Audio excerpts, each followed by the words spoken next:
তারেক রহমানই গৃহশিক্ষক থেকে বিএনপির পরবর্তী মহাসচিব।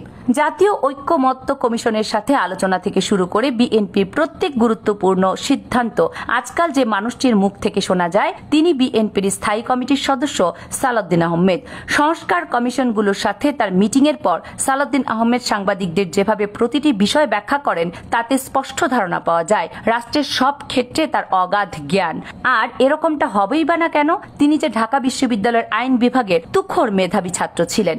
অনেকে হয়তো জানেন না সালাউদ্দিন আহমেদ একজন বিসিএস ক্যাডার। সক্রিয়ভাবে রাজনীতিতে যুক্ত হওয়ার আগে জেলা প্রশাসনের সিনিয়র সচিব হিসেবেও দায়িত্ব পালন করেছেন সালাউদ্দিন কাদের।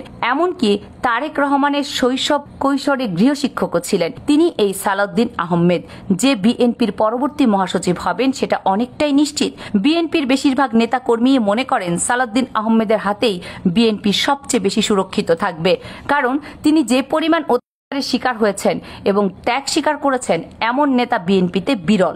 সাবেক প্রতিমন্ত্রী সালাউদ্দিন আহমেদ ছাত্রদল দিয়েই রাজনীতিতে জীবন শুরু করেন। এরশাদের শাসনামলে গোড়ার দিকে ঢাকা বিশ্ববিদ্যালয়ের তীব্র এরশাদ বিরোধী আন্দোলন সংগঠিত করেছিলেন সালাউদ্দিন। ও সময় তাকে পিটিয়ে প্রায় অবস্থায় কার্জন হলের সামনে রাস্তায় ফেলে রাখা হয়।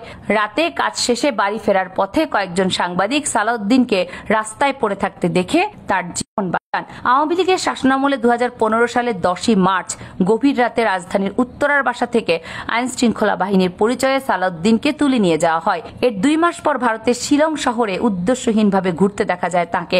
সালাউদ্দিন আহমেদ প্রায় 9 বছর পর গত বছরের 11ই আগস্ট ভারত থেকে দেশে ফিরেন। এর আগে 6ষ্ঠ, 7ম ও 8ম জাতীয় সংসদ নির্বাচনে অংশ নিয়ে তিনি কক্সবাজার 1 থেকে বিজয়ের হ্যাট্রিক করে জাতীয় সংসদ সদস্য নির্বাচিত হন। একটানা 3 বার কক্সবাজার 1 আসনের এমপি হয়ে তিনি রেকর্ড সৃষ্টি করেন। সালাউদ্দিন আহমেদ 2001 সালের 10 অক্টোবর মন্ত্রী পরিষদের যোগাযোগ প্রতিমন্ত্রী নিযুক্ত হন। পাশাপাশি কক্সবাজার জেলার ইনচার্জ মিনিস্টার হিসেবেও দায়িত্ব পালন করেন তিনি। সালাউদ্দিন আহমেদ একজন রাজনীতিবিদ যিনি যোগাযোগ প্রতিমন্ত্রী হয়ে স্বাধীনোত্তর কক্সবাজার জেলা থেকে সর্বপ্রথম মন্ত্রী হয়েছেন। তিনি বৃহত্তর চকরিয়া থেকে কিছু অংশ আলাদা করে 2002 সালের 27 ফেব্রুয়ারি পেকুয়া নামক একটি আলাদা উপজেলা প্রতিষ্ঠা করেন।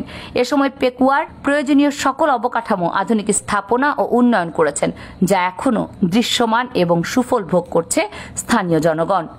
কামরুন নাহার রাখি, কেএনআর মিডিয়া।